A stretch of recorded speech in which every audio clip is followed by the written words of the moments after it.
All right, today we're diving deep into the new space race. But we're not talking just about rockets and satellites. We're going to break down the investor pitch for a startup that's trying to build the digital highways for all of space commerce. Let's get into it.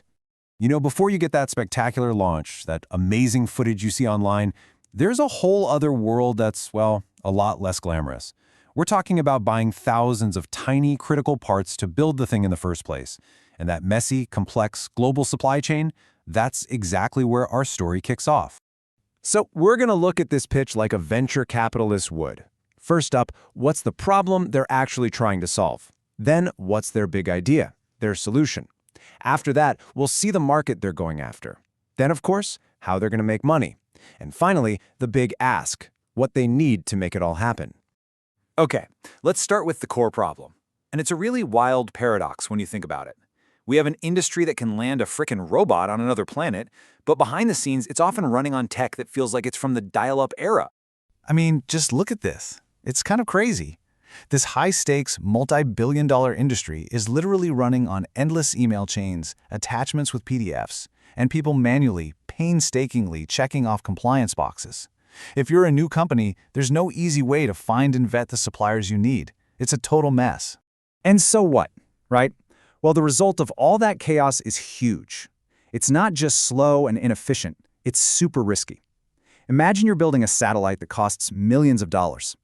One wrong part from a sketchy vendor, one missed compliance check, and you could be looking at catastrophic failure. Okay, so in the face of all that chaos, Satellite Streets is pitching a modern, streamlined answer. They're calling it a procurement operating system built from the ground up for the space industry. And here's how they're doing it. It's basically broken down into 3 simple layers. The first layer is all about procurement, digital tools to handle requests, compare quotes, and score suppliers. The second layer, and this is the real game changer, is compliance. It automates all those complex checks. And the third layer ties it all together. It's a marketplace, a trusted network where you can find verified vendors. Now, a great solution is one thing, but it needs a great market to thrive in. And this is where the strategy gets really smart. They are laser-focused on one of the fastest-growing space economies on the planet, India. Just take a second to look at that number.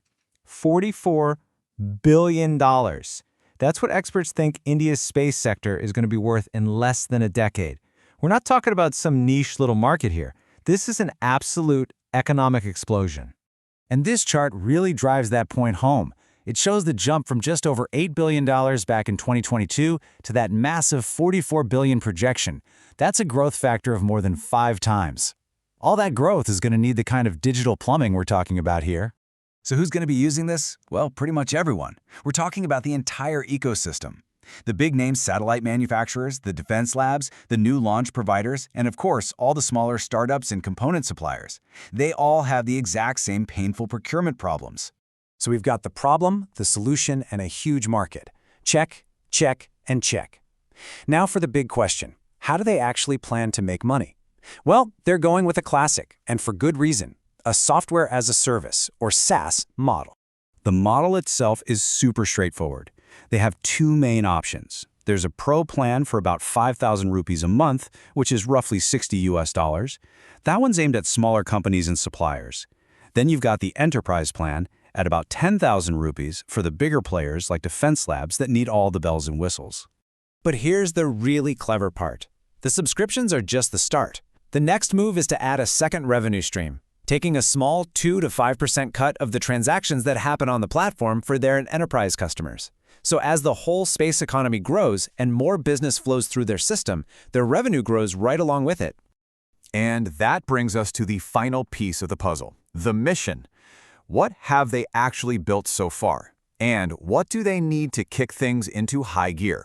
The most important thing to get here is that this is not just some idea on a napkin. The platform is real, it's built, it's production ready, the key compliance parts are working, and the whole procurement system is live. They've already built the engine, now it's time to add the rocket fuel. And that fuel has a price tag. They're asking for a 5 crore rupee investment, which is about 600,000 US. That's the specific amount they say they need to fund their growth and operations for the next 2 years.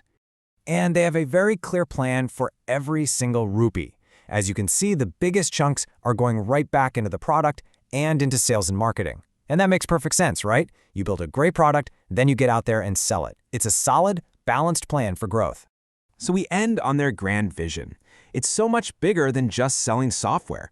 They see themselves as building the fundamental rails, the actual infrastructure that the entire future of business in space is going to run on. It's a powerful idea, and it leaves you with a really big question. What does it take to build not just a company, but the very foundation of a whole new economy?